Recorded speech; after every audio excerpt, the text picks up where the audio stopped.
12ஆம் வகுப்பு கணிதம் அலகு 7 வகைநுண் கணிதத்தின் பயன்பாடுகள் பயிற்சி 7.5 11ஆம் கணக்கு பார்க்கலாம்.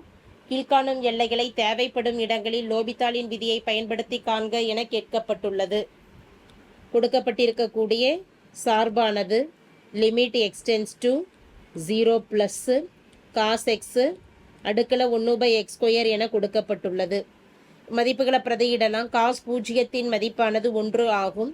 அடுக்கில் 1/0 பிரதியிடும் பொழுது மதிப்பு இன்ஃபினிட்டி. இது 1/∞ என்ற வடிவத்தில் அமைந்துள்ளது. இது ஒரு தேரப்பெறாத வடிவம். லோபித்தாலின் விதியை பயன்படுத்துவதற்காக கொடுக்கப்பட்டிருக்கக்கூடிய சார்பை ஒரு g(x) எடுக்கலாம். g(x) என்பது என்ன? சார்பு cos x பவர் 1/x² ஆகும். இருபுறமும் மடக்கை எடுக்கலாம்.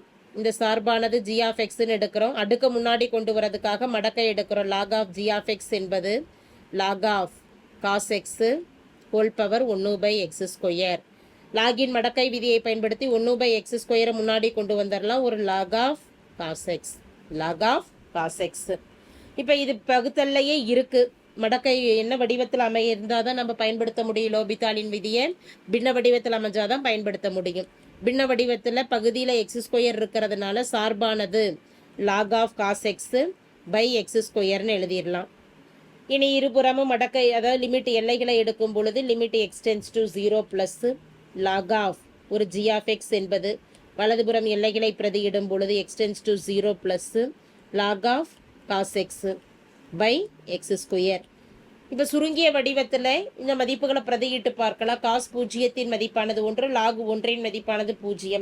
பகுதியிலையும் 0 x² இருக்கிறனால 0 பிரதியிடும் பொழுது இது என்ன வடிவத்தில் அமைது? 0/0 என்ற தேரப்பெறாத வடிவத்தில் அமைகிறது. எனவே லோபித்தாலின் விதிப்படி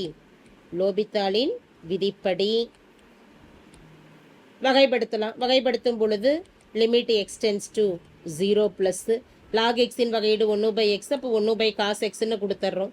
பெருக்கல் cos x-இன் வகையீடானது மைனஸ் sin x. cos x-இன் வகையீடானது மைனஸ் sin x. x²-இன் வகையீடானது 2x. இந்த தொகுதி மதிப்பில் sin x/cos x வகுத்தல்ல இருக்கிறதுனால அதை எப்படி எழுதிக்கலாம்னா tan x-ன்னு எழுதிக்கலாம். 0 பிளஸ் மைனஸ் குறி அப்படியே இருக்குது. sin x/cos x-இன் மதிப்பானது tan x ஆகும். /2x அப்படியே எழுதிடலாம். இந்த மதிப்பில் நம்ம மதிப்பை பிரதியிடலாம். எல்லைகளை பிரதியிடலாம். tan 0-த்தின் மதிப்பு 0. அதே போல் பகுதியை பொறுத்த வரைக்கும் 2 பெருக்கல் 0 எனும் பொழுது 0. இது என்ன வடிவத்தில் அமைது? 0/0 என்ற தேரப்பெறாத வடிவம்ங்கிறதுனால மீண்டும் லோபித்தால் விதியை பயன்படுத்தி வகையிடலாம். வகையிடும் பொழுது limit x tends to 0 plus tan x-இன் வகையீடானது sec²x /2 பெருக்கல் x-இன் வகையீடு 1. மதிப்பு பிரதியிடலாம். சீக்கன் 0 என பிரதியிடும் பொழுது sec² 0. சீக்கன் 0-த்தின் மதிப்பானது என்ன? நமக்கு 1. சீக்கன் 0ன்னு பிரதியிடுறோம். சீக்கன் 0-த்தின் மதிப்பானது 1/2 பெருக்கல் 1-இன் மதிப்பு 2.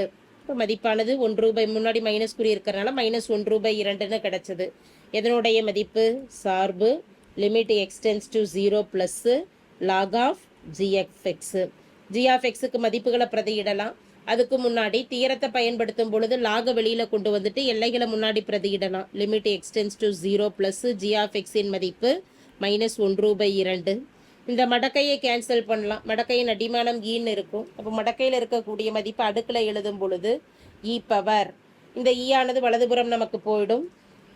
லாகு கேன்சல் ஆகிடும். அப்போ சார்பானது லிமிட் எக்ஸ்டென்ஸ் டு 0 ப்ளஸ் ஒரு g(x) இ பவர் -1/2. ஈனடுக்கு -1/2 அப்படிங்கிறது எப்படி எழுதலாம்? கீழே அடிமானத்துக்கு அதாவது பகுதிக்கு கொண்டு வரப்போ +1/2ன்னு எழுதிக்கலாம். Limit x tends to 0 plus g(x) மதிப்பானது 1 இ பவர் 1/2 என்பது √e ஆகும். g(x)க்கு பதிலாக மதிப்பை பிரதியிடலாம். Limit x tends to 0 plus g(x) அப்படிங்கிறது என்னது? cos x அடுக்கு 1/x² ஆகும். ஈக்குவல் டு 1/√e என்பது தேவையான மதிப்பு ஆகும். தேங்க்யூ.